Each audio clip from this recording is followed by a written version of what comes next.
स्वस्त आणि खाण्यास सोयीस्कर, भूक लागल्यानंतर पटकन सर्वत्र सहज मिळणारा खमंग झणझणीत पदार्थ म्हणजेच वडापाव। खवय्यांच्या जिभेला पाणी सोडणारा ट्विस्ट फूड असलेला वडापाव लोकल टू ग्लोबल झालाय। महाराष्ट्राच्या खाद्य संस्कृतीमध्ये वडापाव अविभाज्य घटक झालाय। हाच वडापाव खाद्यप्रेमी आनंदाने रोज खात असतात। पण तुमच्या आवडणाऱ्या वडापाव मध्ये अस्वच्छता असेल तर तुम्ही तो खाऊ शकाल का?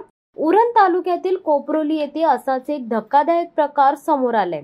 उरण तालुक्यातील कोपरोली नाक्यावरील समर्थ वडापाव दुकानात गलिच्छ वस्तू आणि साधनाचा वापर करून वडापाव तयार करीत असल्याबद्दलचा व्हिडिओ गुरुवार दिनांक 19 डिसेंबर रोजी सोशल मीडियावर मोठ्या प्रमाणात व्हायरल झालाय। या दुकानात पूर्व विभागात असणाऱ्या गावातील बरीच लोक इथं भजी, वडापाव सारखे पदार्थ खाण्यासाठी गर्दी करत असतात। पण इथे मात्र हात धुण्यासाठीच्या असणाऱ्या सांडपाण्याच्या बकेटमध्येच त्या पदार्थाचे मिश्रण बनवले जाते। अतिशय घाणेरड्या ठिकाणी हे वडापाव बनवले जात आहेत। उद्या जर आरोग्याला हानिकारक घटना घडली तर त्याला जिम्मेदार कोण? समर्थ वडापाव सेंटरवर अन्न औषध प्रशासनाने त्वरित कारवाई करण्यात यावी अशी मागणी वडापाव खवय्यांनी केली आहे।